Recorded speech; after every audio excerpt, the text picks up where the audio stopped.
Saludos y buen día de jueves 6 de abril a todos los seguidores que están ahí al otro lado del grupo multimedia de comunicación La Cerca. Abrimos tiempo para una nueva entrevista vía telefónica que esperamos sea de su interés porque así lo es, consideramos, el tema que rápidamente vamos a abordar. Esta misma tarde, a eso de las 8, 8:15 en el Ateneo de Albacete, todos ustedes pueden disfrutar de una conferencia en la que Ana Carretero, vicerrectora de Estudiantes y Responsabilidad Social de la Universidad de Castilla-La Mancha, donde además es profesora titular de Derecho Civil, va a hablar sobre alimentos transgénicos. Invitados quedan de antemano a acudir a esa cita, pero si no pueden hacerlo, pues aprovechamos estos minutos para conversar en La Cerca, pues precisamente con ella, con Ana Carretero, a quien pasamos ya a saludar. Ana, buen día y sobre todo gracias por estos minutos que nos concede. ¿Cómo está? Pues muy buenos días y muchas gracias a vosotros por el interés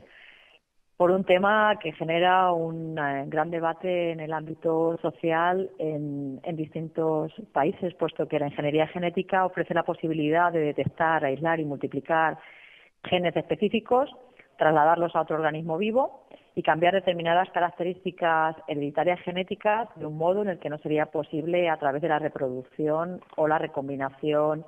natural. Entonces, implantar genes en otro organismo de la misma o diferente especie constituye un proceso con consecuencias difíciles de prever tanto para el genoma receptor como respecto a su interacción con el medio ambiente. Para aquellos que no sepan exactamente de qué estamos hablando, ¿qué se entiende por alimentos transgénicos y hasta qué punto están en nuestro día a día y en nuestra rutina? Están en nuestros platos fundamentalmente a través de los productos transformados. Es decir, la comercialización de organismos modificados genéticamente genera preocupación porque ya se ha traspasado también la frontera entre especies. Es decir, se está haciendo experimentación, por ejemplo, introduciendo un gen de cerdo en una variedad de tomate, un gen de luciérnaga en una planta de tabaco. Incluso se llegó a intentar cultivar un tipo de arroz en la zona arrocera del delta del Ebro,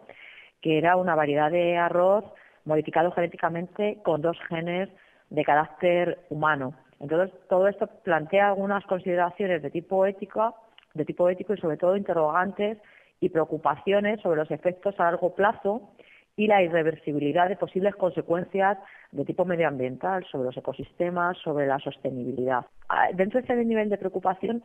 siempre hay que distinguir entre la modificación genética de carácter médico, que es mucho más fácil de aceptar por la sociedad porque tiene lugar en recintos aislados, es decir, en laboratorios, donde puede evitarse la fuga de OMGs, y luego el nivel de preocupación es distinto, mucho mayor, cuando estamos hablando de cultivos, de plantas o de la cría de animales modificados genéticamente porque se liberan al medio ambiente y eso tiene efectos imprevisibles desde el punto de vista de la biodiversidad. Claro, el consumidor, nosotros como ciudadanos, muchas veces no sabemos que estamos consumiendo productos transformados que llevan organismos modificados genéticamente. En principio, en la Unión Europea, si no llegas hasta el 0,9 en el producto transformado de traza transgénica, no hay obligación de indicarlo en el etiquetado. A partir de que la traza transgénica en el producto transformado sea superior al 0,9%, sí que existe la obligación de incluirlo en el etiquetado. Sin embargo, el principal problema donde las asociaciones de consumidores hacen más hincapié es que el derecho comunitario, el derecho de la Unión Europea, deja al margen del etiquetado los productos derivados de animales alimentados con organismos modificados genéticamente, a pesar de ser esa la principal vía de entrada de los transgénicos a la cadena alimentaria. Entonces, sí que se considera que el actual sistema de etiquetado de los productos derivados es totalmente insuficiente, porque la mayor parte de cultivos actuales de OMGs se destina no al consumo humano directamente, sino al engorde de animales que luego se van a convertir en alimentos para el consumo humano después de su transformación, por ejemplo, en carne, leche, huevos y todos los productos derivados que se elaboran a partir de la carne, de la leche, de los huevos. Entonces, estos quedan fuera de la obligación del etiquetado y eso hace que desde el punto de vista del derecho de consumo, de las posibilidades reales de elección del consumidor del producto final, podamos estar consumiendo alimentos que contengan transgénicos sin tener conocimiento de ello a través de la compra de los productos transformados. ¿De qué tipo de impactos ambientales, sociales y económicos hablamos y sobre todo también de qué posibles riesgos para la salud cuando nos enfrentamos a estos alimentos transgénicos que muchas veces, como bien ha apuntado, ni siquiera sabemos que estamos comprando? Claro, desde el punto de vista de la salud, la cosa es más complicada porque científicamente no se ha demostrado si son inocuos o no son inocuos, o sería inocuo o no sería inocuo el consumo a largo plazo. Entonces, en el caso de que hubiese daños sobre la salud,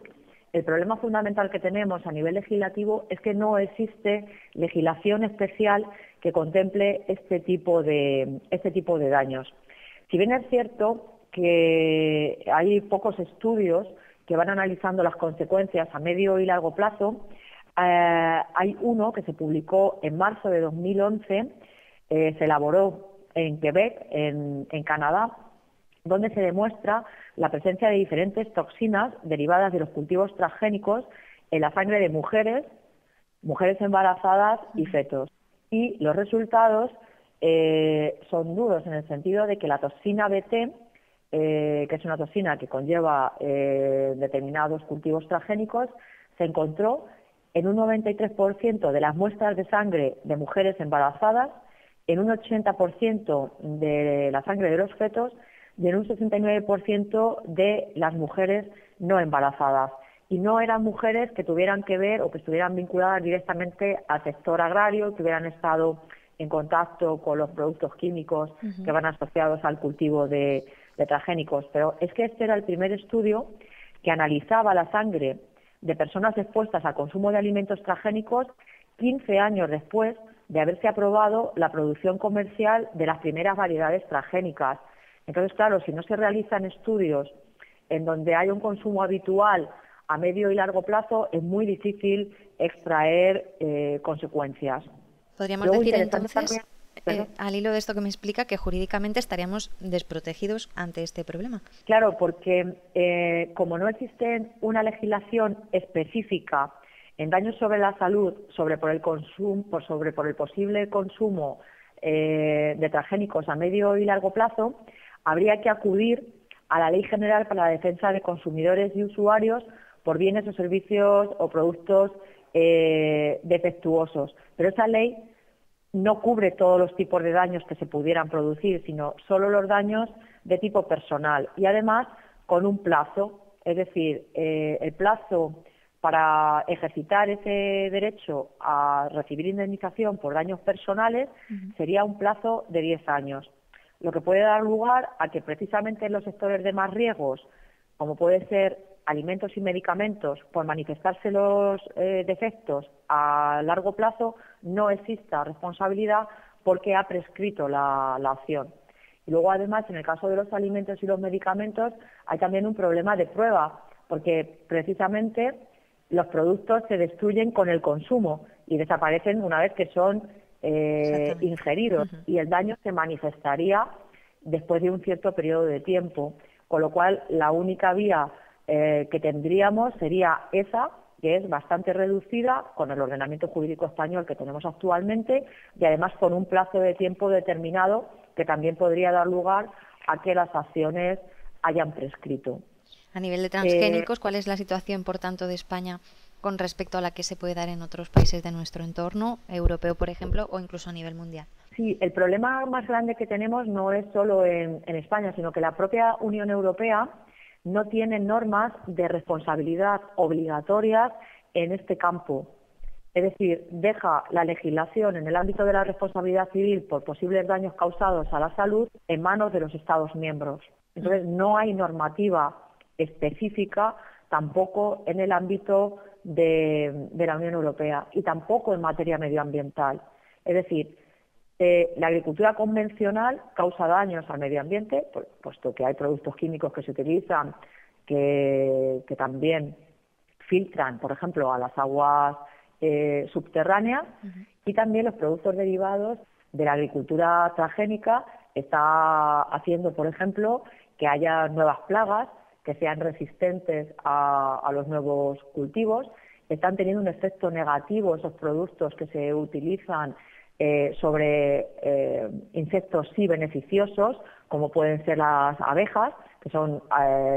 animales fundamentales, insectos fundamentales en todo el proceso de polinización. Está habiendo un mayor incremento en el número también de las alergias, es decir, también son sustancias muy resistentes que si luego quieres limpiar el suelo cuesta mucho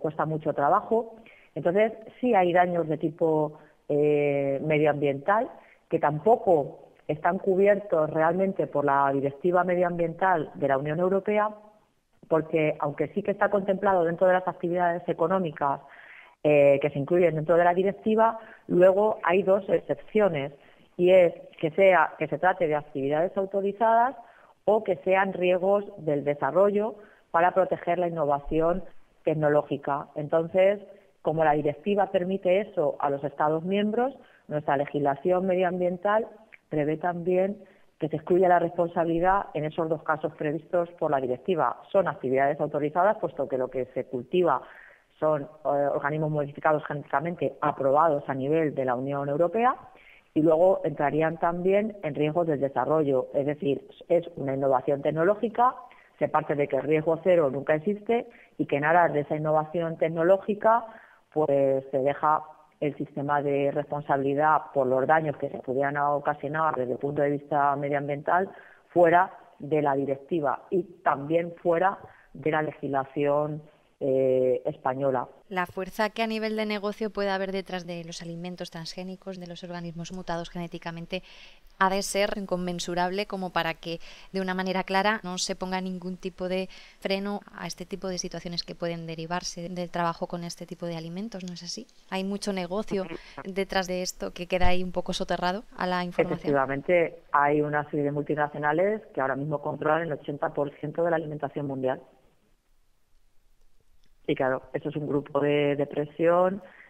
muy fuerte. Entonces, la batalla que llevamos con el tema del etiquetado respecto, por ejemplo, a Estados Unidos y la Unión Europea es un caballo de batalla importantísimo. Por ejemplo, Estados Unidos parte de la idea de que los productos modificados genéticamente no tienen ninguna diferencia con los productos de tipo natural. Entonces ellos no etiquetan. Por ejemplo, Greenpeace ha elaborado sí una especie de guía roja y verde de alimentos transgénicos. En Sí. La verde se supone que se encuentran esos productos cuyos fabricantes sí han garantizado que no utilizan transgénicos ni derivados en sus ingredientes o aditivos. En la roja los demás. Pero a pesar de este tipo de guías, la desinformación en torno a esta cuestión entre la ciudadanía es grandísima, ¿no? Sí,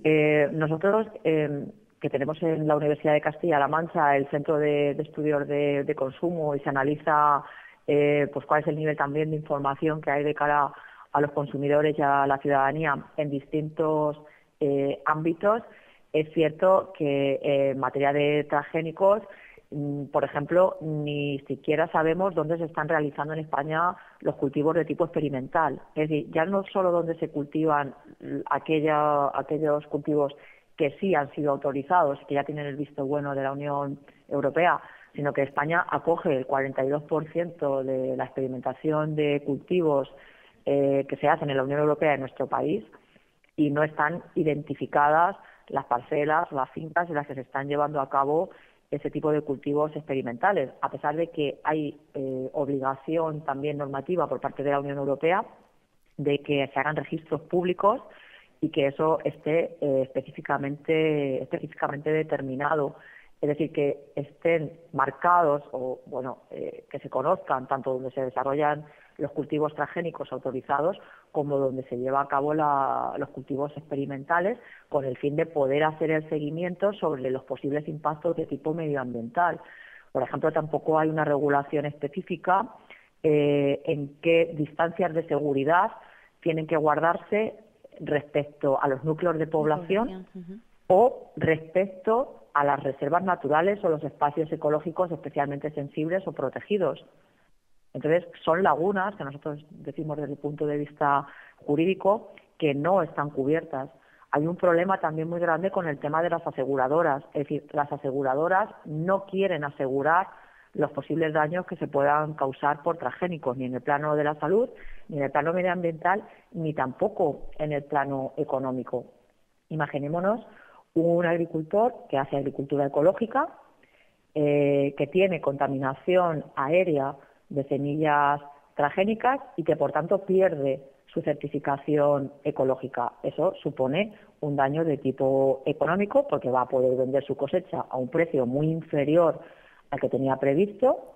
va a tener un desprestigio frente a las personas o los clientes que le compran a él esa producción,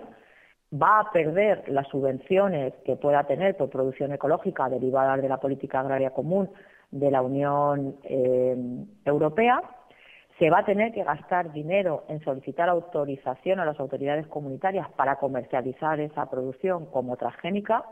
va a tener que hacer modificaciones en su etiquetado, todo eso son costes económicos, y para colmo puede tener que pagar ese agricultor ecológico que ha sido contaminado una indemnización por infracción de los derechos de propiedad industrial a las casas que venden las semillas. Porque cuando un titular de una explotación comprueba que existe material genético protegido en su plantación, debe hacer dos cosas: o proceder a eliminarlo, que eso también tiene un coste económico, dada la persistencia que suelen mostrar muchas plantas modificadas genéticamente, tiene que proceder a eliminarlo y limpiar su suelo, o la otra opción que tiene es obtener una licencia del titular de la patente o de la obtención vegetal. Entonces, en ese sentido, por ejemplo, los agricultores ecológicos también están desprotegidos porque sufren los daños y las casas productoras de esas semillas no tienen obligación de indemnizarlos tal y como está la regulación en este momento. Y sí que es cierto que distintas organizaciones ecologistas, Greenpeace, Amigos de la Tierra y otras, están elaborando esos listados que si alguien por temas de salud, por temas éticos, porque no quiere, porque también es un modelo productivo con el que no puede estar de acuerdo, ¿no?, el de los monocultivos, etcétera, etcétera, por la razón que sea, no importa, el consumidor tiene derecho a saber qué está comiendo y a decidir libremente si apuesta por alimentos derivados de la agricultura convencional, de la agricultura ecológica o de la agricultura transgénica. Si el consumidor no tiene esa información, y en eso los medios de comunicación hacéis obviamente una labor importantísima, o va buscando información por su cuenta, es verdad que puede estar consumiendo determinado tipo de alimentos sin saberlo o sin quererlo. Ana, para cerrar esta conversación, ¿cuál es la idea básica que le gustaría que quedase clara en quien esta tarde tenga ocasión de acudir al Ateneo a escuchar esta conferencia que usted va a impartir? A mí lo que me gustaría es trasladar una serie de información que creo que la sociedad debe de conocer y que a raíz de estos elementos que yo pueda poner en el escenario, ¿no?, por haber trabajado a nivel de investigación sobre este tema,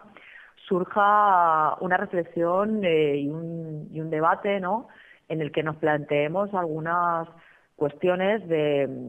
sobre el sistema de producción alimentario que tenemos en estos momentos, porque muchas veces se dice que la agricultura transgénica va a solucionar el problema del hambre en el mundo y, sin embargo, en este momento estamos produciendo un 150% por encima de las necesidades de la población. Es decir, según datos de la propia FAO, nosotros ahora mismo somos unos 7.000 millones de personas en el planeta y estamos produciendo para alimentar a 12.000 millones de personas en el planeta. Luego, no es un problema de que tenemos que tener mayor producción, sino que es un problema de distribución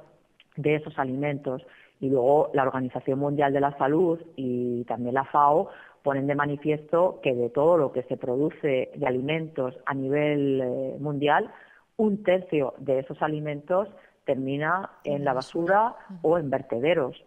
Entonces, ahí no solo que estamos produciendo de más para las necesidades reales, sino que además nos permitimos el lujo de, habiendo casi 1.000 millones de personas que pasan hambre y en situación de malnutrición, de desperdiciar y despilfarrar alimentos. Entonces, son una serie de elementos, de reflexiones, de datos que nos pueden ser muy útiles para, como sociedad y como ciudadanos, reflexionar sobre otras cuestiones de fondo, ¿no? De cómo estamos organizando nuestros modelos productivos, cuáles son las distorsiones que generan y me gustaría que ojalá se organice un buen debate al respecto. Ana Carretero, vicerrectora de Estudiantes y Responsabilidad Social de la Universidad de Castilla-La Mancha. Ha sido un placer desde aquí conversar con usted en torno a una realidad por momentos tan kafkiana como la que nos ha explicado en esta conversación interesantísima, que esperamos que sirva un poco para abrir boca y para animar a mucha gente a que acuda esta tarde a ese Ateneo a presenciar una conferencia que seguro va a lanzarles muchos focos de luz sobre cuestiones que seguramente desconocían casi todos ellos. Gracias nuevamente por estos minutos en los que nos ha prestado su tiempo. Un placer para mí también. Muchísimas gracias. De verdad me he sentido muy, muy cómoda. Muchas gracias por vuestro Gracias interés. a usted.